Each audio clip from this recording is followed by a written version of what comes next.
याद जे आबै छी नहीं कम करे भेजा गे कि भेल कसुरवा की जे दिल से आरे उतर देले तू ही संभाल लेगे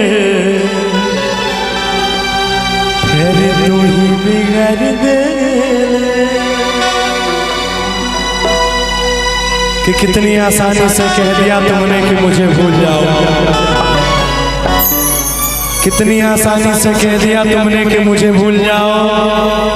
अरे जालिम ने क्यों नहीं कह दिया कि बहु जी अब फांसी के फंदे पे झूल गया।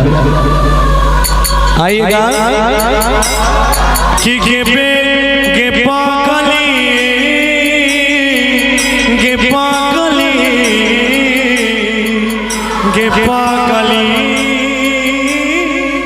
गे पागली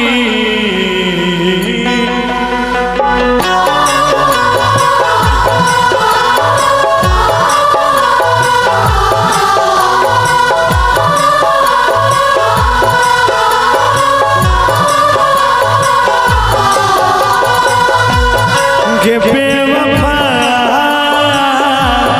गे बेवफा गे बेवफा गे बेवफा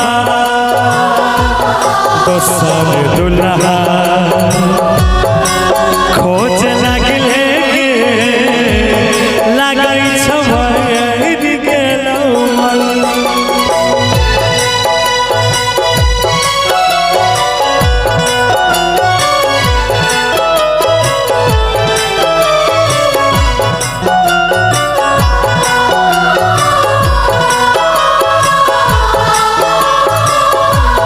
दोसर दुल्हा खोज लगले गे लगै छवैर गेलौ मन बिहार के छोलनी दिल पे लगले गे तू सब लूट ले गे बेवफा गे बेवफा गे बेवफा गे बेवफा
कि तोरा सब प्रेम के लिए न प्यार के दर्द तोरा की मालूम हो तू तो जीते जिंदगी में दोसर दुल्हा खोजे लगल।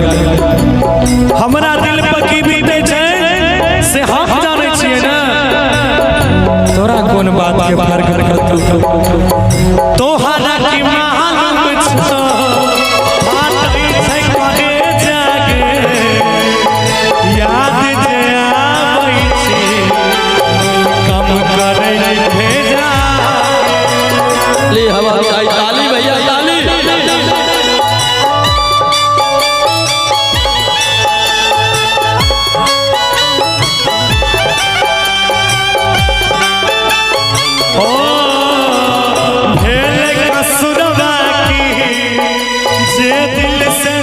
दे तू ही संभाल लेके फिर तू ही बिगाड़ दे।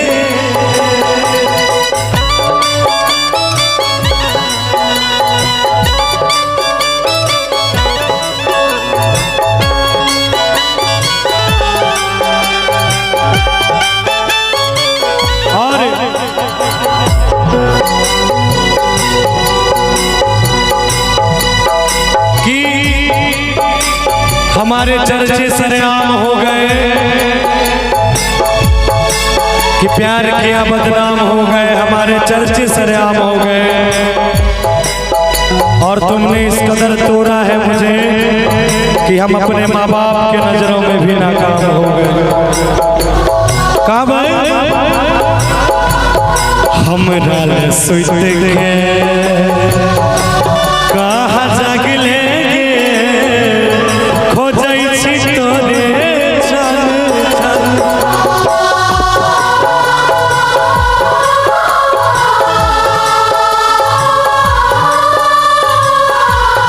दोसर दुल्हा खोज लग लेंगे लगई छुबाई गे पागली गे पागली गे पागली गे पागली।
कि कितनी आसानी से कह दिया तुमने कि मुझे भूल जाओ, कि कितनी आसानी से कह दिया तुमने कि मुझे भूल जाओ। अरे जालिम ये क्यों नहीं कह दिया कि भूल जी ली अब फांसी के फंदे पे झूल। और एक बात कहो तो ना ले कि रो लेने दे अपने कंधे पे सिर रख के मुझे, ये दर्द का बवंडर अब संभाला नहीं जाता। रो लेने दे अपने कंधे पे सिर रख के मुझे, ये दर्द का बवंडर अब संभाला नहीं जाता। अरे कब तक छुपा के रखूं इन्हें आंखों में, इन आंसुओं का समंदर अब संभाला नहीं जाता। रो दिलवा हमारे दोनों रोवई बोगे, दिव्या मार के खोजबी हम याद जय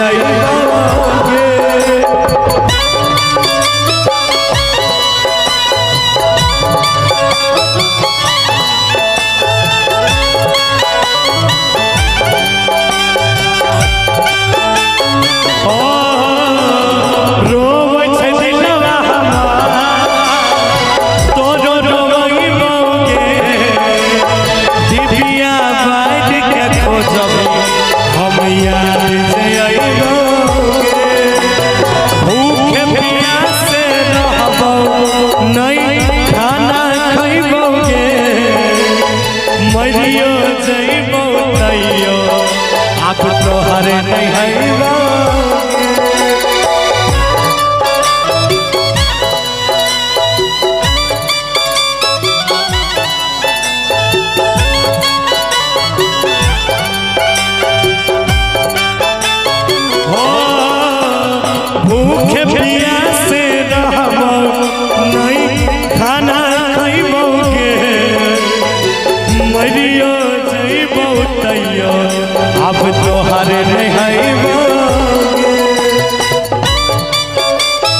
ताली भैया ताली ताली ताली।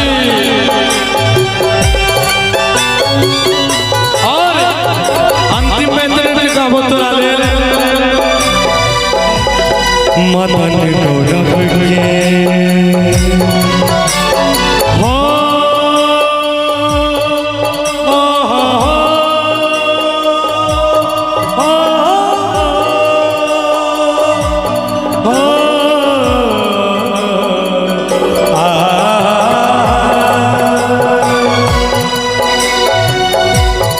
मदन गौरव के बुझले आ भागले के देखल तारे से जइबे दोसर दुल्हा खोज लागले के लागै छमन के लमन गे पागली गे पागली गे पागली गे पागली